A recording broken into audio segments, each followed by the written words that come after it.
แล้วก็เห็ดละโงกป้องามแหงฟ้าพี่น้องมาว่างนี่เต็มอันเนี้ยเลยไผว่าเฮ็ดมันอึดนะพี่น้องมาเบิ่งตลาดเด้อบ่อึดเลยสบายดีและสวัสดีพี่น้องมื้อนี้สิพามาเลาะตลาดสวรรค์พี่น้องเซิงว่ามีของกินหลายเป็นตลาดที่คักที่สุดแล้วพี่น้องเพราะว่าของอยู่ของกินหลายแห้งเนาะสิพามาเบิ่งมื้อนี้พี่น้องเข้ามาก็เจอเลยพี่น้องค่าเท่าไหร่เอื้อยเห็ดละโงกถาดละ100,000พี่น้องก็มีแต่ไข่เลยพอดีแซ่บเนาะสำนีแกงไปจะไปเลาะเบิ่งก่อนทั้งหน้าว่ามีอะไรกินอีก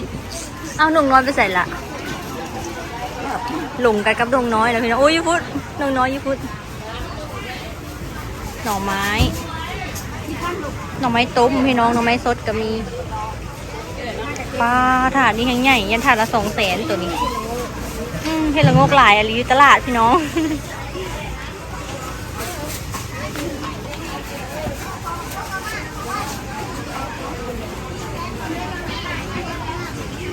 พี่น้องถ้าไผ่ฮู้จักน้องโตเกียวนั้นทักได้เลยเด้อเพราะว่าบางเทื่อน้องโตเกียวจำซื้อคนบ่ได้อุ้ยนุ่งป้าค่าเท่าไหร่ฮะแม่ค่าละ100,000พี่น้องแมงแคงมาหาเงี้ยบกไข่ที่มันเนาะมันพี่น้องหอยก็มีเด้อพี่น้องป้ามีครบทุกอย่างป้าเห็ดปวกเห็ดละโงกน้องหอยเต็มเลยเห็ดเพาะก็มี400,000พี่น้องโลหนึ่งเห็ดปวกนี่กล่องละ400,000มันกระโดดง่ายอยู่เห็ดละโงกอีกน้องเห็ดละโงกกระต้อเท่าไหร่แม่120,000พี่น้องกับพ่อกินอยู่ได้หลายอยู่ได้พี่น้อง120,000ปะอย่างไปบอกโอ้ยเห็ดเพาะอันนี้เห็ดเพาะผ่ายเด้อพี่น้องสีขาวหลายแหงแล้วจะคนมักเลยอันนี้เห็ดเพาะหนังตัวนี้สีดำป๊อดเฮ็ดอีหยังอันนี้ค่ะสีแดงๆนี่พี่น้องเฮ็ดอีหยังอันนี้ค่ะเฮ็ดเพิ่งโอ้เฮ็ดเพิ่งนกยุงพี่น้อง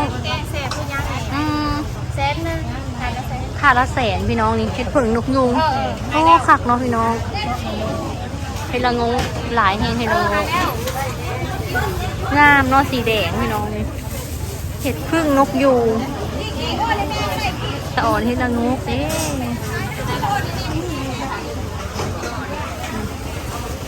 หลายแฮงคนก็หลายเด้อพี่น้องคนเยอะมากมักมองแอปเปิ้ลอันนี้นั่งจักรจันนั่งในอีนั่งเสียงนางจักรจันพี่น้องอันนี้กับทีละ30คือกันเราชอบกินที่กระดาษคนกำลังแออัดเลยว้าวพี่น้องคนย่างจน10 บ่ได้ตอนแรกทั้งหลายก็มีคนเนาะต้นดอกแครพี่น้องใครอยากได้มาซื้อเลยอยู่ที่ตลาดสามัคคีไซอุ้ยเฮ็ดปวกผงเท่าเดิมอันนี้ค่ะ350,000พี่น้องจะดอกจุ่มก็ดอกจุ่มอวบผักขนาด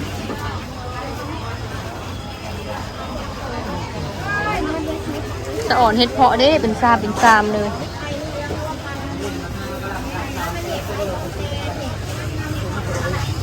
เป็นผงเลยผงเท่าไหร่อันนี้ค่ะรวมเลยนั่นก็เท่าไหร่ค่ะ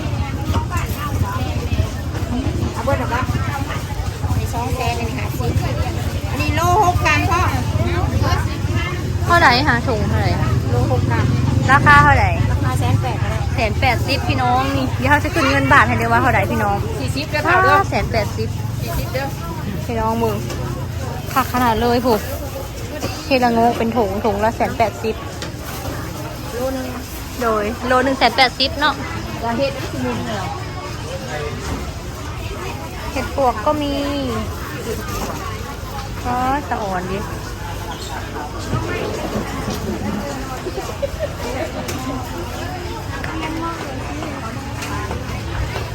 ฟ้าพี่น้องมาว่างนี่เต็มอันเนี้ยเลย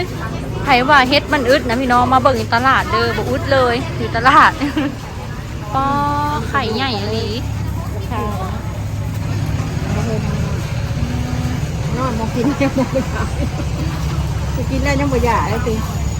ไข่มันถาดเท่าไหร่เลย200,000พี่น้องนี่ถาดนี้200,000ไข่เฉพาะไข่เนาะผักขนาดเลย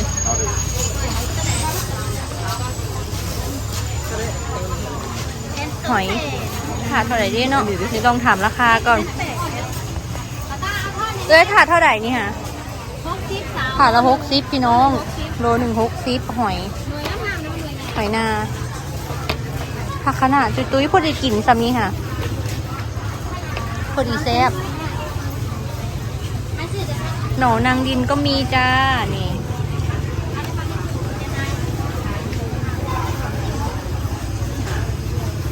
ติบเข่าตลาดอันนี้กว้างแหงเด้อพี่น้องยกมาตลาดนี่ถือว่าจบเลยเนาะของอยู่ของกินแบบคนกระหลายของขายกระหลายเบิ่งทุเรียนก็มีป้าหนุ่มผู้ใหญ่แท้มาเบิ่งดู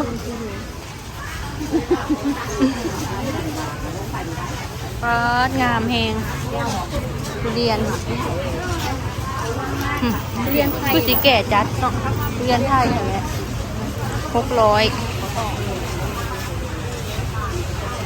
เห็ดละโง่เยอะมากปลาน้ำของแดงสุริยาพี่น้องนี่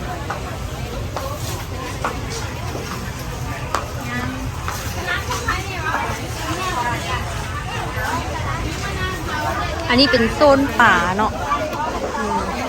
มีหลายโซนแห้งเด้อพี่น้องแบบโซนนี้ก็จะเป็นหม่องขายป่าขายพักแล้วจะมีอีกโซนหนึ่งเป็นโซนซีนโซนเนื้อเนาะแต่เราไม่ได้ย่างไป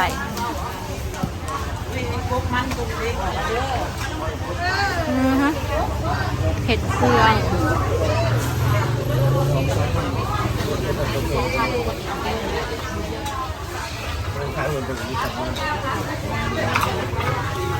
หอยโลอะไรคะเอ้ย50โล50หอยนาเขาซื้อมองหัน60คนค่ะตายแล้วม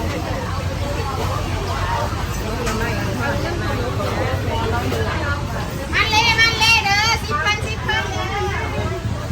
หน่อไม้พี่น้องบักเพชรงามอันนี้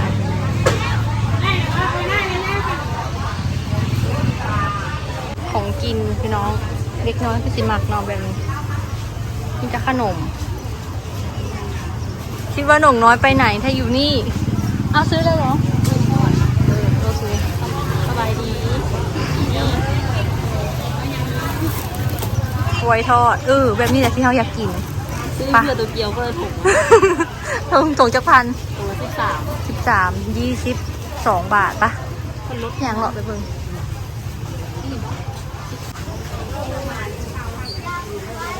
ตาเลาะตาย่างแห้งเด้อพี่น้อง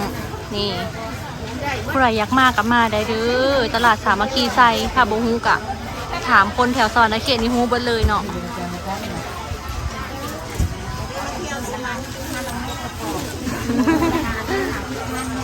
เพิ่นว่ามาเที่ยวสวรรค์กินแกงเห็ดละงกเด้อพี่น้องเห็ดละงกหลายแฮงอุ้ยเห็ดไข่ก็มีนะกล่องเท่าไหร่เห็ดไข่150,000พี่น้องกล่องเห็ดไข่นี่แมงแคงก็มีแมงแคงแบบนี้ก็แซ่บเด้อครับเพราะว่ามันหอม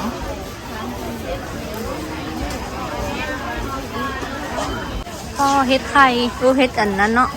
คือเห็ดไข่พี่น้องเห็ดปวกแล้วก็เห็ดละโงกก็งามแฮง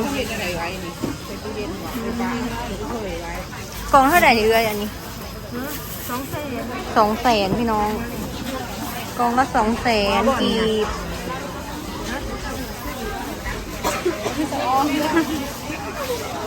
ผู้ใดก็สะออนเฮ็ดเนาะอันนี้เฮงเลียวค่ะพี่น้องเห็ดปวกป้าดอกนี้น้อยล้างให้เรียบร้อยเห็ดใครเนี่ยพี่น้องหลายลีแมงแคงอันนี้เอียงแมงแคงกบ หอยโลเท่าไหร่เอ่ย 160อ่ะ โล60พี่น้องหอยนาหวานๆเลย